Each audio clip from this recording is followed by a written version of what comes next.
Welcome to the show. Today, we sit down with the CEO and co-founder of CoreStack, Easy, to explore the company's remarkable journey from startup to global leader in multi-cloud and AI governance. Easy shares how his years building Microsoft Azure inspired him to tackle one of the biggest challenges facing enterprises: simplifying cloud adoption. He discusses how the team validated an idea that investors initially dismissed, built an enterprise platform from the ground up, secured early design partners, and scaled CoreStack into a company serving thousands of customers worldwide. The conversation then turns to the AI revolution, where Easy offers a compelling vision for the future of AI governance, enterprise adoption, and the transformative impact AI will have across every industry over the coming decade.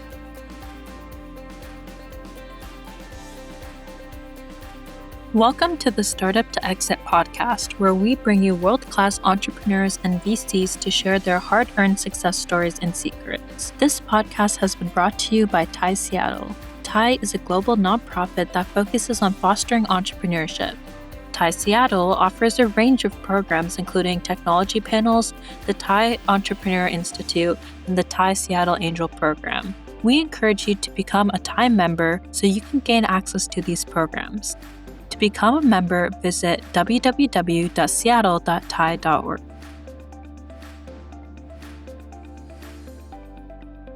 Hello, everybody. Welcome to another great episode of From Startup to Exit. Shirish Natkarni and I are very excited to be recording this one. This is very close to us, both in location and our interest. We are happy to have Ezhilarasan, as he is commonly known amongst us as Easy, Ezhilarasan Natarajan, CEO of CoreStack. To introduce him and kick off the podcast, I'll hand it over to Shirish. Shirish? Yeah, thank you, Gavri. So again, we are very pleased to welcome Easy Natarajan, who's the CEO of CoreStack. CoreStack is a leader in multi-cloud and AI governance, and Easy is also a TIE charter member. So thank you, Easy, for your time and mentorship for other folks in the Seattle community. They have raised over $85 million. So they're a very mature, company, a startup company. And today we'd like to explore kind of their journey with CoreStack. So welcome, Easy. Thank you, Gauri. Thank you, Shirish. Happy to be here in your Startup to Exit podcast. Thanks for having me. Looking forward to sharing our journey and what we have ahead of us. Great.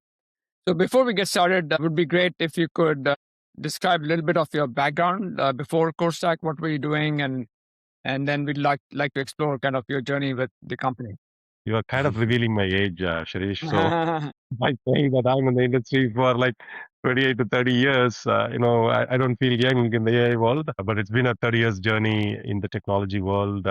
Graduated in late 90s from University of Madras in Chennai as a computer science major, university campus gold medalist. Worked for captive R&D centers in India, from Alcatel to I2 Technologies to Texas Instruments for the first decade. Use that experiences of putting technology for larger captives R&D transformation in the first decade to building larger impact through services arms. Work for a company called Mindtree. Eventually, that helped me land in Microsoft, helping build Azure through a partner ecosystem for the late 2000s to early 2010s. I've been part of building Microsoft Azure in China, Australia, building the sovereign cloud foundations for Microsoft, which led me to come and land at CoreStack, building a platform, an intelligent platform that would help customers in the digital journey. So the first 2 decades, technically in the corporate world, building large-scale technologies and platforms for the world. And the last decade is CoreStack journey from inception to where we are today. Great. So let's talk about CoreStack now. How did the idea of CoreStack come about, and how did you vet the idea? Interesting question, right? It takes me back to almost a decade, 10, 11 years ago, when we are really looking at what is the problem we want to solve. And these are the days of, for Microsoft, we are building China the Blue Cloud services. For Australia, we're building Optus Yes Cloud. That's when the idea of CoreStack came in. My co-founders were doing private cloud capability creation for large companies, as a separate individual consulting small business sitting out of India. And sitting in the US, I was helping Cisco and Microsoft and Optus to come together on one side, take Microsoft to China on other side. And then there was Dell private clouds, HP private cloud, Fujitsu's cloud. All these were mushrooming at that point of time. While the cloud players back in 2015, if you really look at it, as AWS, Azure, IBM, and Google was probably not in the foray. Then there were a lot of VMware and hypervisor-based cloud providers. All the box products were getting converted into as a service consumable technology, and we saw just two different worlds of living. Today, the words of data center is becoming more prevalent. 10 years ago, people were moving from data center to cloud, and the technology consumption was complex. The CIOs, CFOs, and CTOs were having tough times in putting this new piece of technology meaningful for companies to create the outcomes. And that's when the idea of CoreStack was born. All the cloud providers were cash negative. Customers wants to adopt technology, but there is a complexity between them. Between the providers and the consumers, there is a complexity. Can we simplify the complexity by creating an intelligent platform? Way back to while today is all about AI, we called the platform as an intelligent platform that helps customers in the technology adoption. That's how CoreStack was born. So happy to answer more questions when you ask me the dimensions of the nuances that are coming in. But it's a well thought entry into the cloud world of making technology easier for customers. Got it. Okay.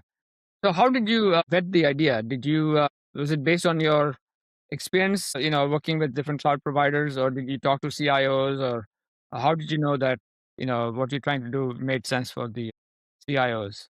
When we had the idea came from observing the customers, not talking to them. We were just observing the customers having challenges. I see. They were talking to their technology partners. This could be the SI partners or their technology consulting partners. It could be the big four or the big 20 they've been working with. They had an in-house team that was building methods of living in a traditional world, building a new age, coexisting between the two. So we saw the challenges when they adopted, some CIOs, between 2015 and 16 and 17, if you really look at it, Gartner was publishing some data which was very, very interesting to look at. The C-suite change in Fortune 1000 companies between this 2015 2017 period was almost 70%. Meaning, if a company does something on cloud and they were not able to do it well enough, then it backfires either on the cost front or the security data compromise front. We have seen companies from T-Mobile to Primera to many companies that were getting compromised on the data side because they moved to cloud, they couldn't control, they couldn't manage. And the companies like Alaska Airlines at that point of time, they moved significantly to cloud. Their monthly bills have started shooting up in tens of millions of dollars. That was not their technical IT spend at the point of time. So we knew the problem existed. We created this idea of solving this, simplifying it, providing a method so that the technology can be meaningful in terms of cost, in terms of security compliance, and in terms of operation, so that total cost of ownership is reduced. But when we went with an idea to bounce it off with some of the market leaders from analyst standpoint, from, advisors, or even investors back in 2015, 2016, not many people believed in our idea because we said we want to solve digital adoption problem across multiple clouds. And we want to solve it for the CIO, CFO, and CTO. When we said this statement, the acceptance level, because they thought we are boiling the ocean. First of all, you are doing multiple personas, you are trying to solve the problem, and you are trying to solve this multiple persona problem for multiple clouds, which was not even accepted as a problem. Multi-cloud was not even accepted as a norm back then. So when there was lack of acceptance from investor segment, from advisors, from the analysts, then we had to really look back our customers. My philosophy that we used at that point of time was for people who know Mahabharata, right? They know this story where Dronacharya takes all the 105 kids when the Kauravas and Pandavas all together with a bow and arrow and asks from Duryodhana, the oldest one, to everybody, right? 104 kids. He says, hey, look at the tree branch and see what do you see. All the kids see the branches, the leaves, the stems, all of that stuff. No kid sees there's a bird with a bird and there is an eye of the bird that is visible. It's Arjuna who comes and says, oh, I can see the bird. Then Dronacharya says, sure. Then all the 104 kids come and see again, hey, what do you see? They all see, yeah, there was a bird. Yes, we could see that. Now, we felt that we were in that kind of a moment, not that we were prizing ourselves that we were Arjunas. We were, the two people at that point of time knew there was a bird. One, there was Dronacharya, who knew there was a bird because he was asking the question. And second, there was a kid who could see that. There was all other people who could not see that. And we started assuming that if we were able to see the bird, who's the Dronacharya here? It was not the investors. It was not the VCs. It was not the advisors. It was not the market analysts. The Dronacharya was a customer. So instead of observing the customer, we went and started talking to the customers. And they told us, yes, if you have something of that kind, we will immediately use it. Right. And we said, okay, so there is a bird, and Yeah. customers are at least confirming it. Sure. And we started working on building the first version of CoreStack. Between 2015 and 2016, we were in stealth mode. Hmm. We didn't raise any money. We said, let's build the platform and go give it to a customer and let the customer tell us, is it worth building to the next phase or not? So it took about 6, 7 quarters for us to build the original platform from scratch. We were conscious of doing it without any open source, without any third party IP. We wanted to build the IP which will differentiate us for the next decade. I'll talk about some of the fine fingerprints that we've created, which made us today meaningful in the AI world. But that's how our journey started, actually. Right. So we'll come back to the kind of what the solution looked like initially, but curious, how did the team come together? Who are your co-founders, and how do you decide that you wanted to work with each other? So we had four of us as a co-founding team coming together. In fact, probably a couple of more who joined us from day one, but four of us had to because nobody was willing to put any money and we had to create a product from scratch. So there has to be funding that is required. So four of us happened to contribute the initial seeding as a founder funded company. Four of us came together. We were all aligned just on the vision. The technology is fast evolving. Customers wants to use the technology, but there are challenges, there are complexities. Easing that complexity will create an opportunity for us, was the vision. And all four of us were well aligned. As I said, three of my other co founders, Sabha, who's my CTO today, Krishna Kumar, we call him KK, who's our COO, and the other co founder, Thiru, who's no longer working for us due to a family situation during COVID. He had to step out. He lost some of his family members. Oh my God. So, I mean, this all families went through in COVID, so it is an unfortunate event. He's is invested. He continues to support us, but not actively working for us. But between Sabha, KK, and Through, they were running private cloud creation consulting company between 2008 to 2014. It's a boutique, private data center, private cloud creation company on OpenStack and open source standards. They were running a few $1 million revenue generating business, sitting in India, earning few 100,000 to $500,000 per year was a great money. But when we came together with this vision of creating an intelligent platform, we decided as a collective team to shut down that business, what they were running in, and the profits that came in became their investment. I have gone on a stealth mode of bringing additional money required to build the foundational platform. That's how we four came together. And with the vision, in the 10 years, my entire leadership team, even today, we have people from Microsoft to Amazon to Google to you name a large player, my leadership team is comprised of that now. People are here just for the vision and the impact we can create. That is the strongest element that is keeping us together for the 10 years from where we were to where we are today. Right. And did you know these folks? Had you worked with them in the past? Yes, we have worked, you know, prior to that few years, when we were going to the Optus CS mode and then Optus S Cloud. There were working relationships, more as a, you know, first party, third party kind of relationship.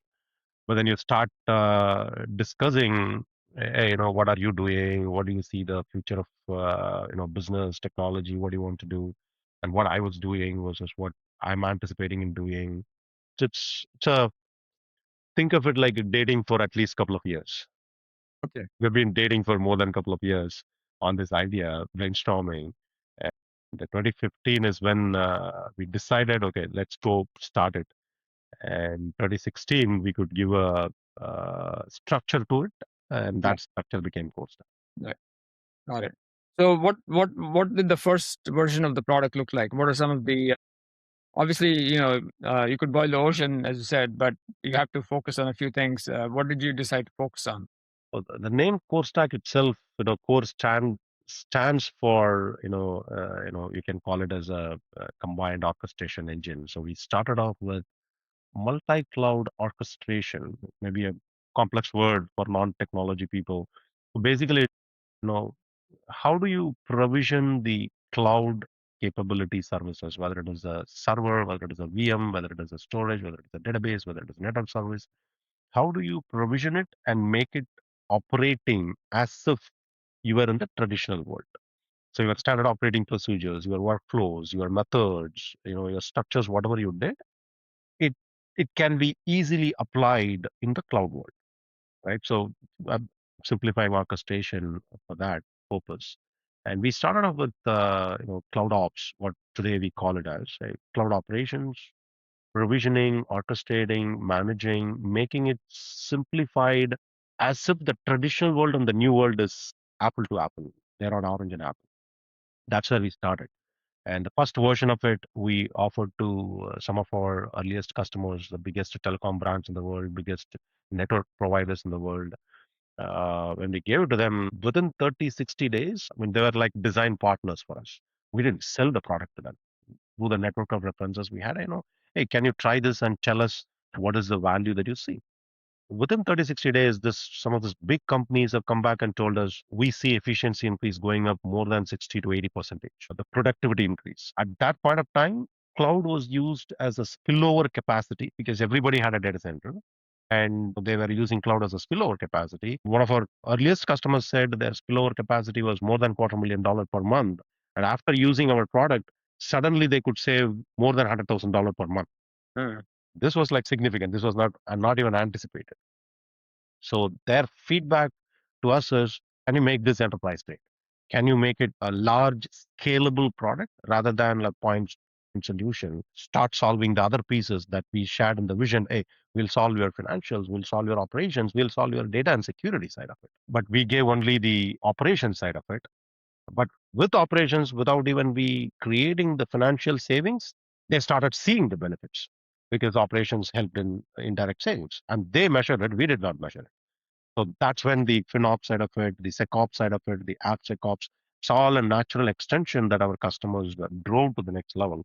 But yeah, the first version of it, we started off with CloudOps, eventually with FinOps. Right. So, how many design partners did you have initially? We should have had probably about 8 to 10. Okay, that's a lot. That's a lot. 8 to 10 in telecom domain, R&D, healthcare.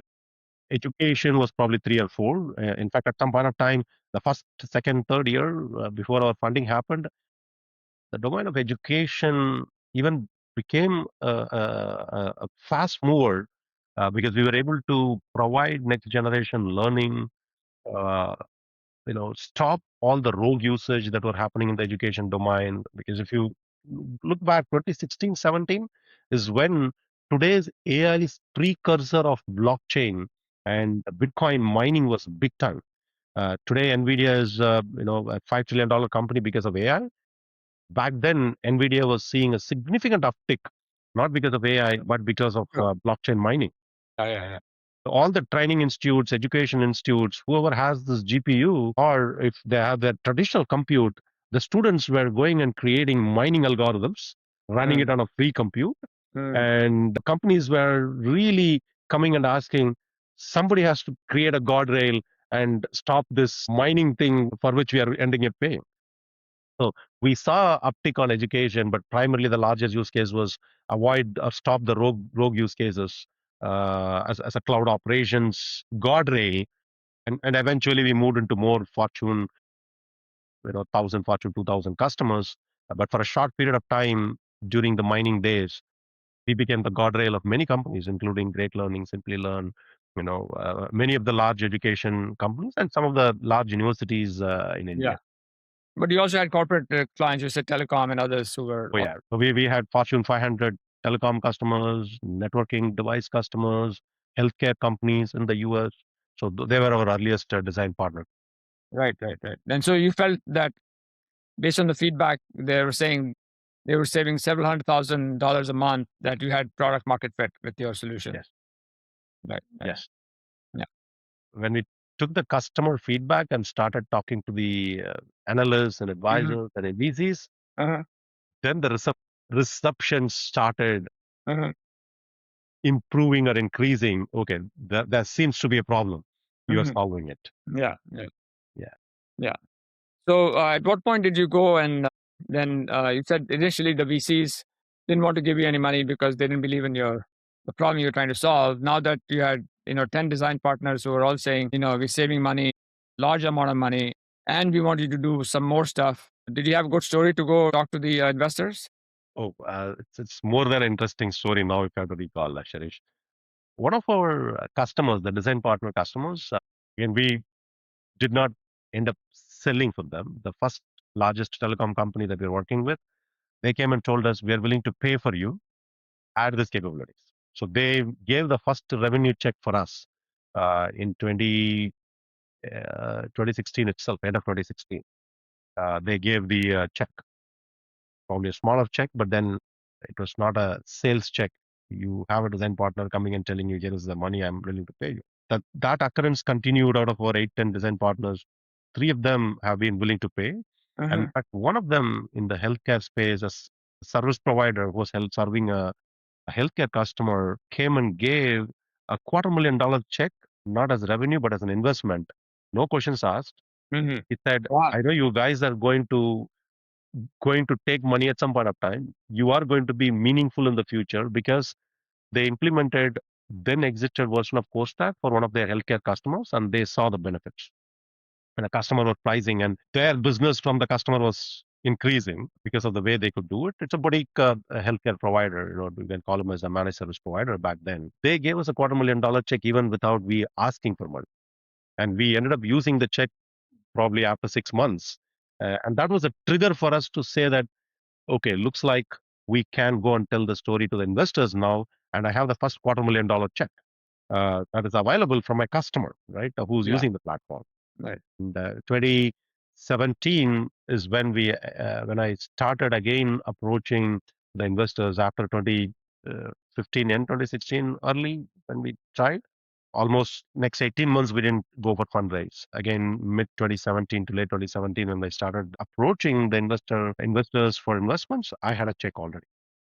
Right. That's great. So was the reception the second time? Was the reception a lot easier, a lot better? Oh, lot easier. By that time, by 2017, mid 2017, AWS became cash positive for the first time at a 4 billion revenue or so.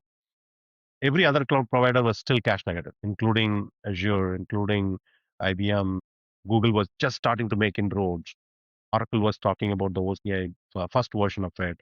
They're all cash negative, but AWS became cash positive. And multi-cloud becoming a norm. Customers were talking about, we are not going to just put all our workloads in one cloud technology itself. We are going to get the best of multiple providers. Yeah. 18 months fast forward or 24 months fast forward between my first iteration of fundraise and the second iteration of fundraise, the market changed. The customers spoke. There has been an increased acceptance of multi-cloud as a terminology. And we were the first one to say, here is a platform that simplifies the technology adoption for multiple clouds at once. And we also created certain differentiation. For example, we don't have an abstraction layer. CoreStack is unique in exploiting the power of each technology by natively working with the cloud providers standards and not creating abstraction layer tools, even a point solution, a migration tool, a FinOps tool, a security tool today. Even this, if you have to consider it as a security point solution tool, they all have an abstraction layer. CodeStack was and probably continuing to be the only one that works with every cloud, every AI in a native way without having an abstraction layer. Right. That also differentiated us to be more accepted by investors. So, in your first external round, how much did you raise, and who are your investors? The first round of investment, you know, we had probably 5 or 6 term sheets in Okay. 2017 end, 2018 beginning.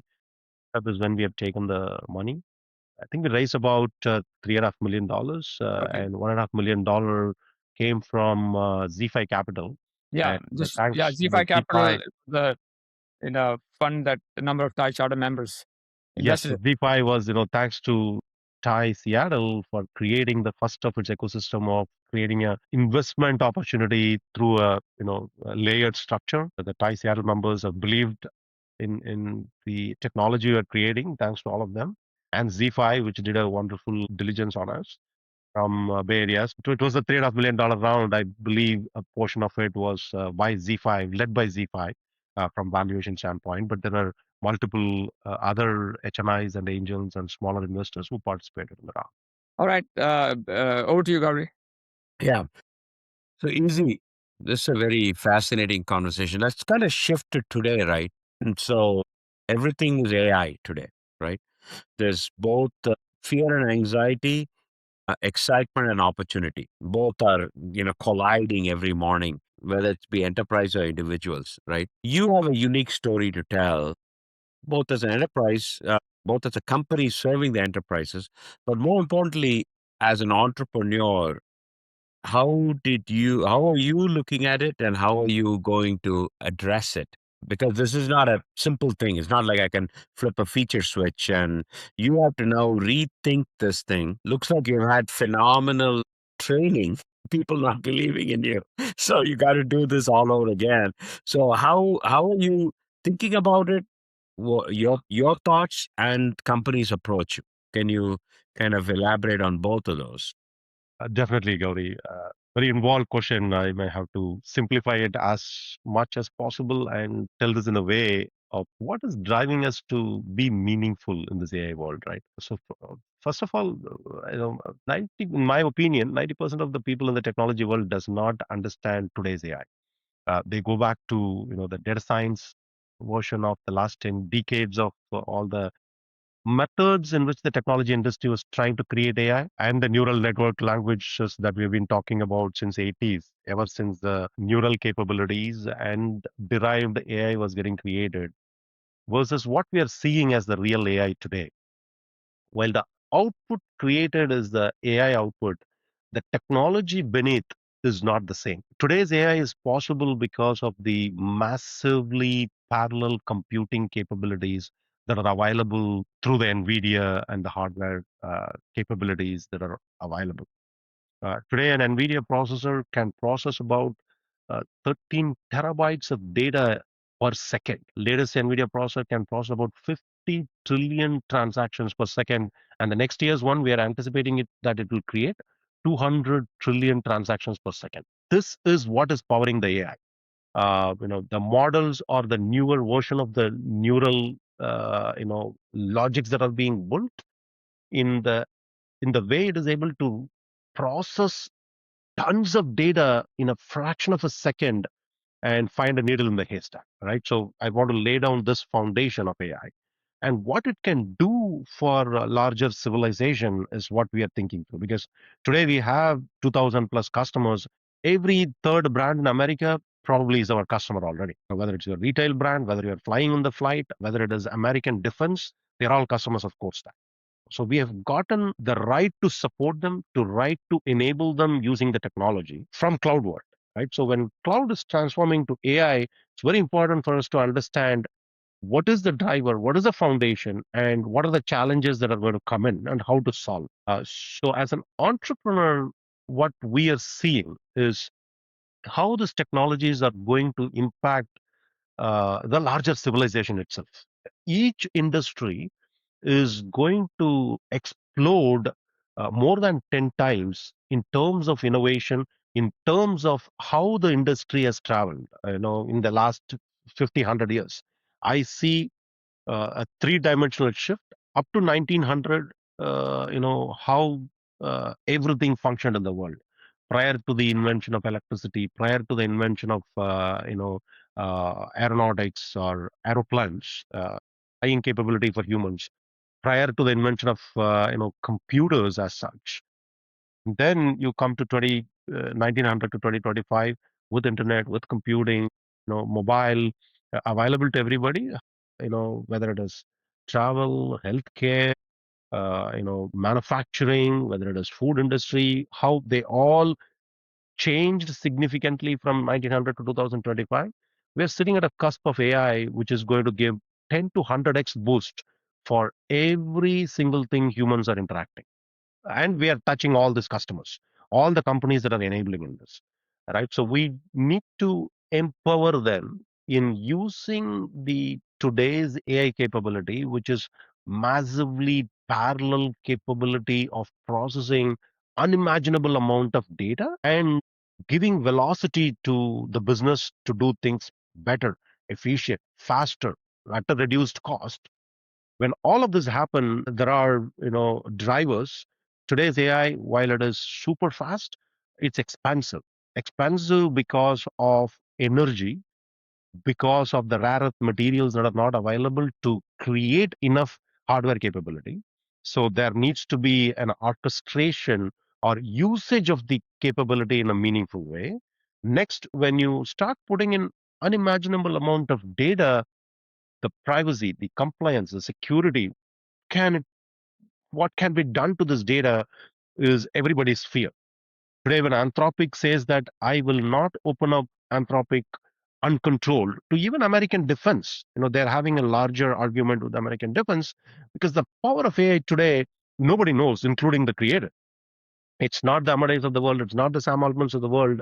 They are cautioning, they're warning that, hey, we have created a technology without understanding the implications of it, because it's a model, it's a data. You can, it can be unleashing unimaginable things if it is not controlled.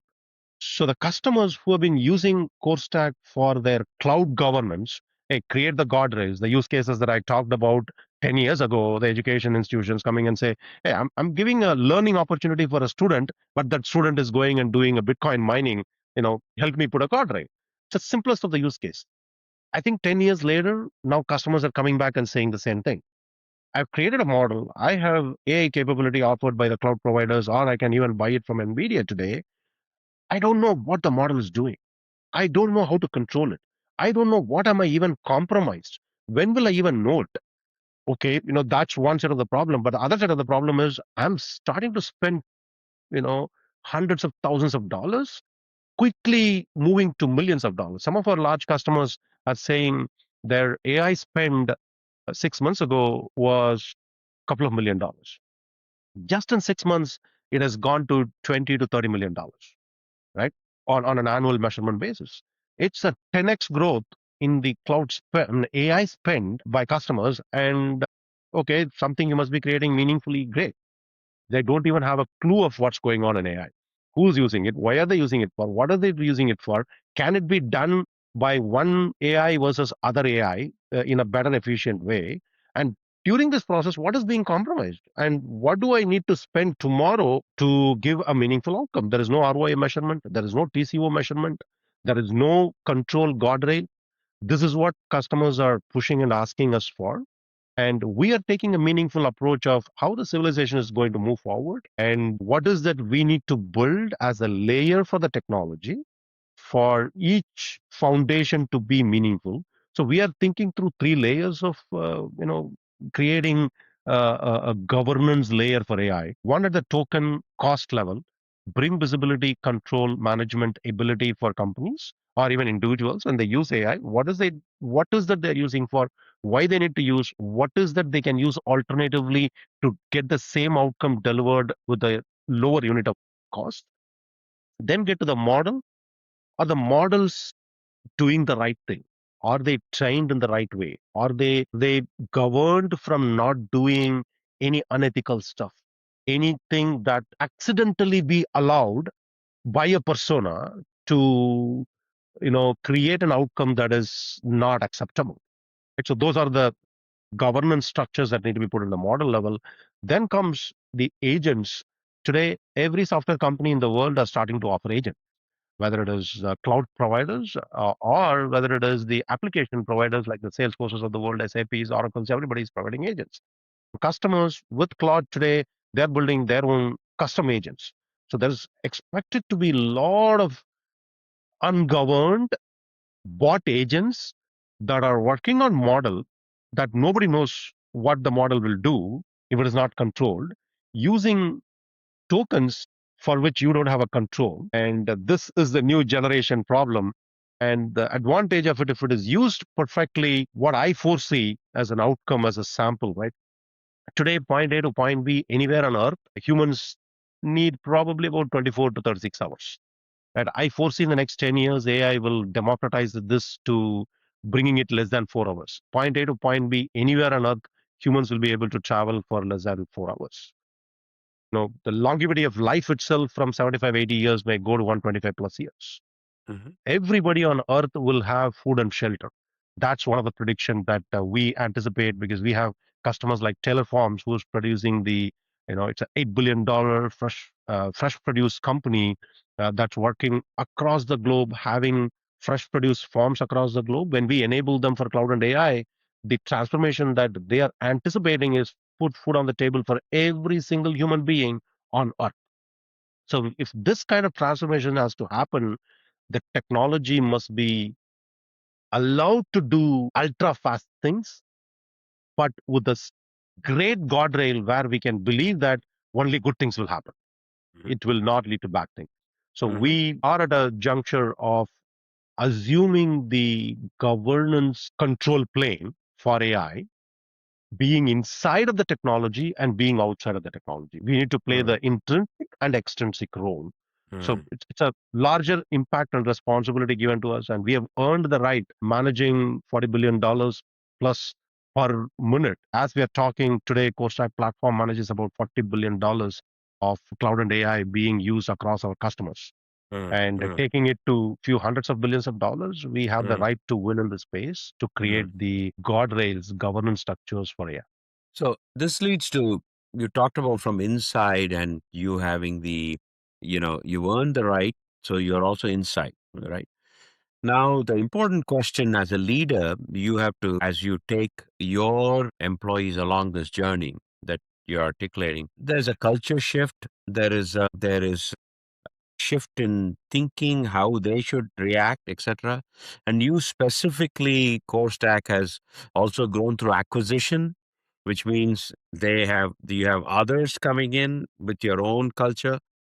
So for our audience, especially entrepreneurs out there, the question of culture, because you have those who joined you from the day one and those who joined you recently through an acquisition. You got to bring everybody on the same table so that your position of being inside is well respected as you go forward. Because at the end of the day, your people have to implement what exactly you're articulating. So, how are you bringing that together for Core Stack, the larger Core Stack, all your brands underneath that you have? Thank you for bringing that dimension. Yes, we did have meaningful acquisitions in the last few years. As we were growing and getting access to certain segment of the market, including the US federal government access through structured way, we have made an acquisition. Most recently, we have acquired Better Cloud. This company was doing what we were doing on the infrastructure layer for the infrastructure cloud. Better Cloud was doing it at the software layer. All the applications typically the customers are using, provide the spend visibility, provide the automation, provide the data security governance. on the SaaS layer. Today in the AI world, from infrastructure to data to the models to the SaaS, you need the combined visibility. So this acquisition was well thought out in terms of bringing meaningful understanding, a single source of truth of technology platforms that are going to contribute to AI to create the velocity. So today, it's a velocity game. Everybody wants to move fast. Machines are starting to write code. Today, one of the internal metrics of every company is how much of code is written by humans versus how much of code is being written by machines. And I foresee that in the next couple of years, the entire world is going to run probably with 80% of machine written codes. There's going to be only 20% of human written codes ever. In that mode, what is critically important is underlying data of how the machines can build the experiences, the workflows, the integrations, whether it is mobile apps, whether it is SaaS experience, whether it is, IoT experiences that we are going to have. So the intricate piece that was missing for us was the SaaS experience layer and the data that is being used. How the last decade of companies that have used the technology, right? So we had the opportunity to go create it, or we had the opportunity to go acquire something and fast iterate. We thought, velocity is the name of the game, so we don't have the time to go recreate it, and the people who created it, they were also finding it difficult because in the new world, platform is the new critically needed element rather than a point solution. Every platform company that exists today in the AI world, this is not my belief. This is the larger belief in the technology world. Every platform is going to be thriving because they are needed for AI to function incredibly well. And we created a platform, but we were missing certain components. We brought them in. And now the next thing is bringing the people together, creating the culture that we can continue to innovate faster, better, and creating the outcome, laid out processes from a people standpoint, organizational structure standpoint, things that are connecting us together is the level of transparency we've built in the company, the level of vision and the accountability we empower with our people. Here is the vision. This is what we want to do. Here are the challenges. No one has solved it. We have the right to solve, and some of our customers are already solving, and allow that to be imbibed by every single individual in the company. Today, we are a company of collectively 250 plus people. We are looking at, hey, we don't want to expand this headcount in an unpredictable way, just from a growth standpoint. We know that bots are going to be counted as employees eventually, but we have empowered the existing employees to use the technology to multiply their capability into 2x or into 3x. Thereby, we are not one of the companies going and doing significant layoffs as part of the AI innovation curve driving them. So it's a responsible growth, responsibility of value creation given to our people, and the power of using the AI to create a meaningful AI is given to our people. In all of this, we are being very transparent, and we let them hear from the customers. When the customers are coming in and telling us that the 2,000 plus customers that we have, they are crying loud in terms of what is needed for them, what they needed yesterday, what they need today, what they need tomorrow. It's loud and clear on the wall, and the success is attached to them. To create that, what we have done over the last 10 years, we have given 20% of our company to our employees. Hmm. So I'm proud to say that, right? I don't know how many companies out there would have done it. This is another cultural aspect of not just giving the responsibility, giving the roles and titles, giving them the accountability, go do it. Rather, when we create the great outcome, when we create wealth, everybody shares it in a meaningful way, not in a way that the investors or the original founders take disproportionate outcome, and the people who really contributed for the outcome do not make really much. So we have imbibed certain principles and we stand by it. This sends a message: I'm not here as an employee. I'm really creating a dent in the world, and the company is not meaningfully coming and laying off us. Before hiring, they are very thoughtful, very mindful, and they're not unmindful of laying off. So this message repeatedly has gone in to create. When we have new employees come in, all we do is open up the floodgate and ask all the employees to collaborate without control. Nobody can go convince the incoming employee with certain level of mindsets through a management or through a organized structure, right? While the organized structures are there, people, when they talk to existing people, hey, why are you here? You've been here for a long time. You've been creating. Why am I here? The purpose, the value, the culture of transparency, accountability, and stakeholdership makes them believe instantly, okay, we are at the right place to solve the right problem. So I know it's a little longer answer, Gauri, but this is the philosophy that we have followed. No, I think that's a very insightful one, especially for our audience, because you get lulled into the belief that in the new world order of AI, we can just do it all with bots with less number of people, which is a very important message because the anxiety that is being created among the employees is because they don't understand the path. These are all very smart, highly skilled knowledge workers. So they're able to handle it, right? So that's kind of where your philosophy fits in with all the entrepreneurs that are starting. More importantly, because you've been on this 10-year journey. You start as a cloud native company, now you're becoming an AI native company. And there's lots of companies like you there who are in the cusp of that change. I think if the clarity you provided was extremely good. Let me circle back to the one thing that you said in the beginning, right? It was clear to you there was a bird in the tree, right? You weren't sure if the others were seeing it. Others were telling you we don't see it, right? Now your customers validated that bird and you said, okay, go after that one. So that was excellent. As you grow, right, your customers are both pushing and pulling you all the time, pushing you to give them more, pulling you because they want something different than what you're offering. So the board is still there. How does, as a mature company now, as in mature, as in the journey you've been, not not in time, as a mature company now, how are you viewing the bird? Because people already believe you. You have investors, you have employees, you have customers, you have partners.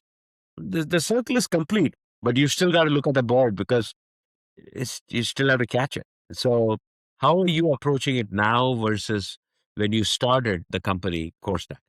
That's a very interesting and wonderful question, Gauri. As you're asking, I was trying to create a metaphor that I can convey. Uh, it's like the flock of birds that we suddenly see in some parts of the world, right? Where when you go to the snowy areas, you see not just one, hundreds or thousands of birds flock together, and suddenly they create a nice, experience on the sky. Maybe when we are on vacation, you would have seen it, or even in some of the movies like Superstars, 2.0, you would have seen how they were going behind the telecom world affecting and all of that, right? So it's like today it's not one bird. With AI, the opportunity is a flock of birds, hundreds and thousands of birds are sitting in. There's nobody questioning whether there's a bird or not. It's a question of how do we manage this? Because there can be a menace that can be created. Everybody is trying hard, starting from making this thousands of birds go to millions by solving the energy problem. Today, Microsoft says that we have hundreds of thousands of NVIDIA compute sitting in our storage yards because there's no power to power them. Right? The world does not have enough energy to power the capacity. The more energy problems gets resolved and the unit energy cost goes down, the abundance of AI is going to suddenly increase because the unit cost of consuming AI will reduce, and everybody will. It's starting to get democratized. Everybody will start using more AI. When we start using more AI, once the cost problems reduce, which I foresee in the next few years, it will naturally happen as more innovations on the energy and the rare earth mining and the manufacturing sides get solved, then it's going to be more and more responsible AI, ethical AI. Models need to mature significantly better. But during this time, we're also going to experience artificial super intelligence is going to be born. Meaning today, AI is a bit lower in capacity for a best humans thinking, right? The Gen AI part of it. When AGI comes in, the artificial general intelligence comes in, AI is on par with the best IQ human being on earth, and it is available to everybody. When ASI comes in, which I foresee in the next 5 to 10 years, when it happens, it's going to be better than humans. And that is the biggest of the problems. During this period of next 5 years, we should also anticipate quantum is going to hit reality. Quantum research is a big time by majority of players, the big time players. And when quantum plus AI combination is going to be detrimental, it's going to accelerate the pace of innovation. It's going to disrupt cybersecurity as a whole domain, right? Every single password that has been created in the world can be deciphered, can be cracked by one quantum computer in less than 2 hours. So we are anticipating some of the innovation, the velocity increases, and the change in dimensions, and the catastrophic outcomes that are going to come in. And because we think as a guardrail provider, we think of as a governance provider to make sure that this AI is meaningful for every company. So they are able to create the outcome faster for their customers. So we are at a juncture where we need to deliver what is needed today and delivered for tomorrow. This is why I'm saying there are thousands of birds, and some of these birds may be maniac in trying to fly in the different direction, or hurt each other, or create outcomes that are less desirable. And one such major event can catastrophically create $1 trillion impact in the stock market today. While we are all excited about markets moving up by $1 trillion, we think that catastrophe can be created humanly today by powerful people. The same catastrophe can be created by one misuse of technology or wrong use of technology, which we will all see in our own experiences in the next couple of years. But then the world's prerogative will be to not have that repeating, right? You know, actors have to come together, and we think that it's no longer a problem of seeing the bird. It is a problem of anticipating the bad element, the bad character, the bad behavior, and preventing it rather than reactively solving it. Whoever is going to move the needle in a preventable mode is going to be the winner, while the ecosystem itself is going to be democratized, cheaper for everybody to adopt it. And today's the bird is a preventable, ethical AI capabilities that can empower everybody, and we are putting our foundations for that. That's pretty phenomenal. We could go on. We should have a two-part episode, Shirish, with Easy. We have to go on for a long time on many more topics. I've not even gone around to talking with you. But Easy, Shirish and I share this very proud moment that CoreStack, born through the TI Seattle ecosystem, has flourished into a major force not only in Seattle but in the world order of enterprises. And you also have government customers, and we're very, very happy to see one of our own, lead the charge on entrepreneurship. So we wish you the very best, and we hope to continue to support your endeavors as TI Seattle. So thank you very much, Shirish. Back to you. All right. Thank you, Easy. Great conversation. We'd love to have you back at some point, especially to explore the AI governance piece in more details. But thanks for the conversation today. So thank you, Shirish and Gauri. Really appreciate, and thanks to TI Seattle team and the ecosystem as TI Seattle created for reminding TI groups to follow as an investment arm. Super proud, super thankful to all of them who believed in us in our earliest days when the world did not believe us, and glad to be here creating a bigger dent, a meaningful dent for the world. Looking forward to days of collaborating together in the next series of podcasts. Thank you. Thank you for listening to our podcast From Startup to Exit, brought to you by TI Seattle. Assisting in production today are Isha Jain and Mini Verma. Please subscribe to our podcast and rate our podcast wherever you listen to them. Hope you enjoyed it.